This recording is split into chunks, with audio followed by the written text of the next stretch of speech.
You might stop him, man. I ain't gonna hold you, man. Canelo Alvarez got one of the best chins. Yeah, but man, listen, he ain't been hit by Terence though.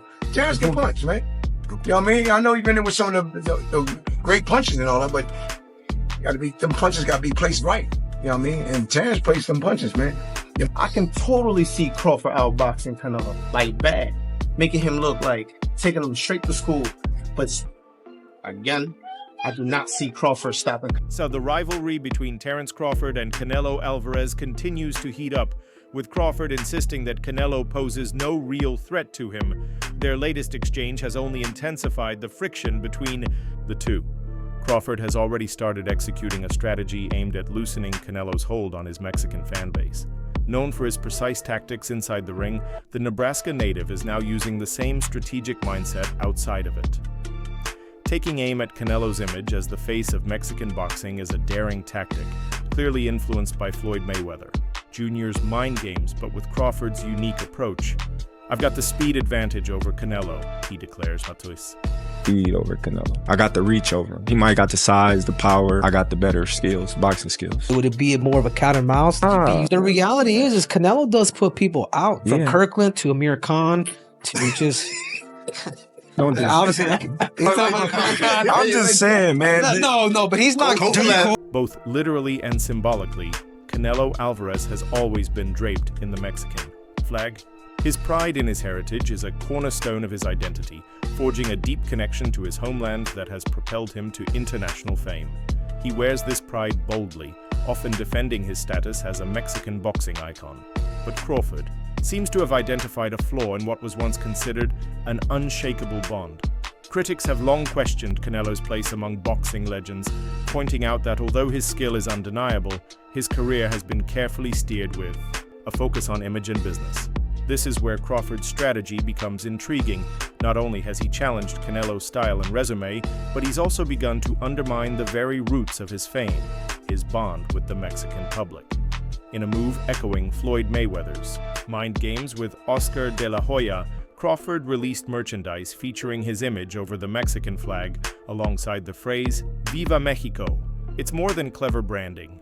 It's a direct challenge to Canelo's status as Mexico's boxing symbol. It's also a smart tactic to create division among fans, appealing to those who view Canelo more as a polished entrepreneur than a true fighter. Despite his massive fan base, Canelo's detractors often highlight strategic matchmaking and the avoidance of dangerous opponents. These fans still admire figures like Julio Cesar Chavez, Salvador Sanchez, Ruben Olivares, and Juan Manuel Marquez, warriors who fought all comers, chased legacy over wealth, and embodied true Mexican grit. To them, Canelo's journey, though filled with glory, lacks the raw spirit and honor of those legendary names. I'm going with Terence Crawford. You know, big weight jump, a dangerous fight, but somebody's got to prove to me that they can break Terence Crawford's will and that he can't figure it out against you. You know, it ain't no disrespect toward Canelo, but I've said this in the last couple of years. I have not been against Terence Crawford against nobody like that. You got to show me that you can. Crawford's new t-shirts are a direct message to this audience, casting him as the kind of fighter ready to take on any opponent regardless of the financial stakes. This represents a pivotal moment in the pre-fight storyline, where psychological boundaries are set well before the first punch is thrown. Renowned for his unrelenting pressure and skill in breaking opponents down both mentally and physically, Crawford is now applying that same fierce energy to the buildup of the fight. It's a daring approach that risks pushing away the very fans he aims to attract. Yet it also paints him as the determined underdog with a point to prove, a role he's consistently accepted and excelled in throughout his career. Along my career, I've been criticized and people have taken credit away from me just to try to diminish my accomplishments, just off of pure hate. So what would they be able to say with me going up 2 weight classes? If Canelo become undisputed again and I beat Canelo, what could they say? They'll say something, but what? Yeah, they're gonna make.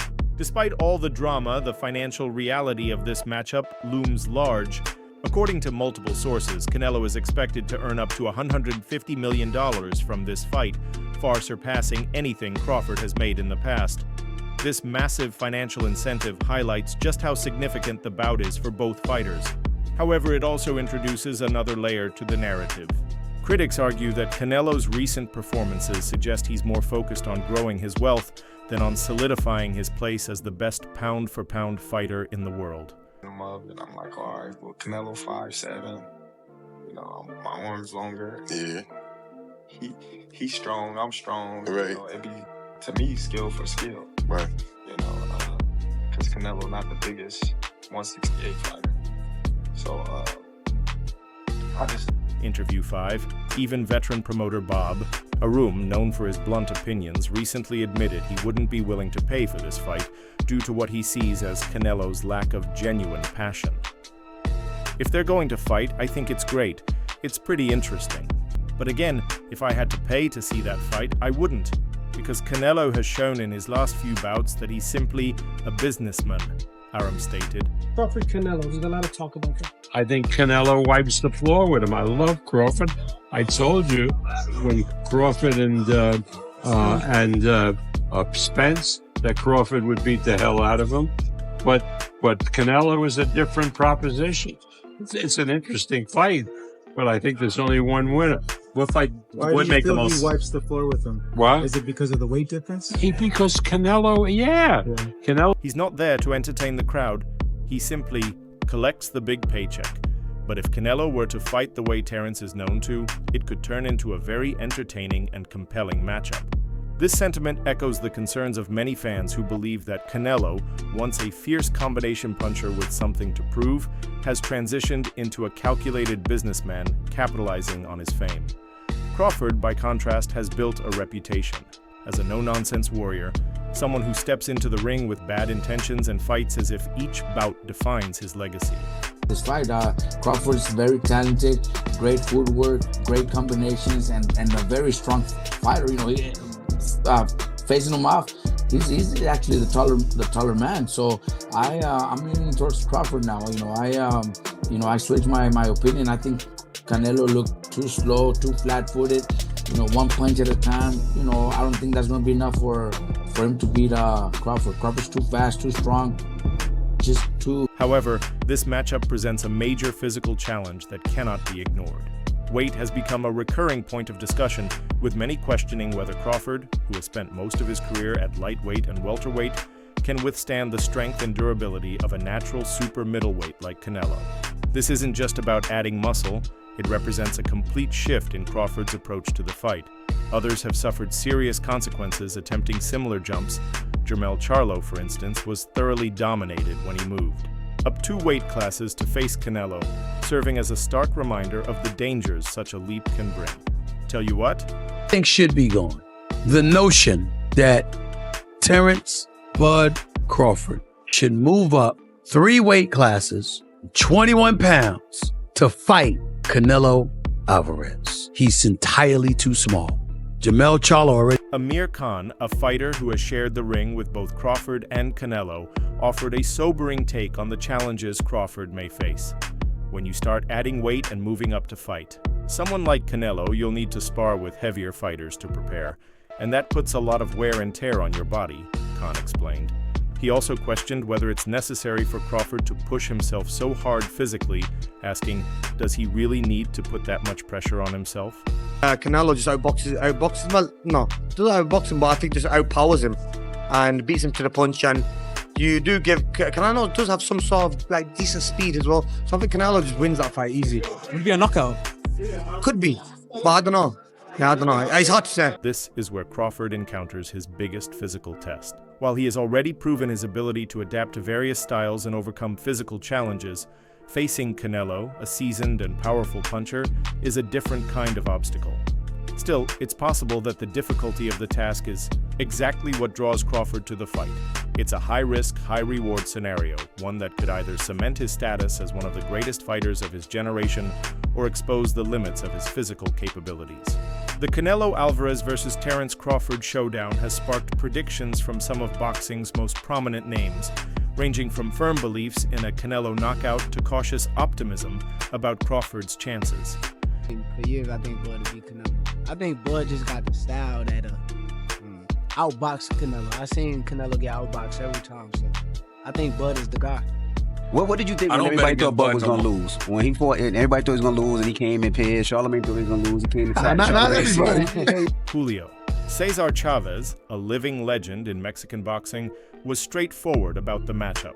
Known for his brutal honesty and deep understanding of the sport, Chavez dismissed Crawford's chances outright. He believes the fight is a mismatch, with Canelo's power and size presenting an overwhelming challenge for the smaller Crawford. "It's truly an uneven battle," Chavez said in a recent interview. "Crawford is a great fighter, but Canelo is on another level. Crawford is fighting for the money, and Canelo will knock him out." This firm, almost dismissive stance reflects the skepticism many old-school fighters have about drastic weight jumps, especially when the fighter moving up doesn't have the physical build to handle it. Pelea muy dispareja, la verdad. Crawford es un gran peleador, pero no tiene nada que hacer en ese peso. Con todo respeto, él va por el dinero y Canelo lo va a noquear. The two fighters are going to be different weight classes, even though they're going to fight on a specific weight. He believes that they're just going because of the money, Crawford, but probably Canelo is going to. This opinion carries weight. Despite his polarizing reputation, Canelo has established himself as a formidable force at super middleweight. He has defeated some of boxing's hardest hitters and absorbed punches that would likely have ended the careers of smaller fighters. The Mexican star's chin is legendary, his body shots brutal, and his ability to close distance and cut off the ring is unparalleled. Chavez's prediction is grounded in the belief that, despite Crawford's technical skill, he lacks the physical attributes needed to contend with a true 168-pound powerhouse. People that say that Crawford can beat Canelo, no problem. I mean, I respect that, but I just think they're stupid. I mean, excuse my language. The size difference of a bigger man changes everything with one punch. And I can see the same thing. I mean, you saw Canelo Alvarez fighting Amir Khan. Now, look at this. Terence Crawford. Oscar De La Hoya, a former fighter-turned-promoter who knows Canelo well, also favors Alvarez in this matchup. De La Hoya, who brought Canelo into his Golden Boy promotion stable in 2010 and helped him rise to superstardom, shares similar concerns about the size difference between the fighters. Despite their strained relationship, De La Hoya still admires Canelo's natural power. In a now-deleted interview with FightNight, De La Hoya stated that while Crawford may possess superior pure boxing skills, Canelo's size and strength will ultimately be too much to handle.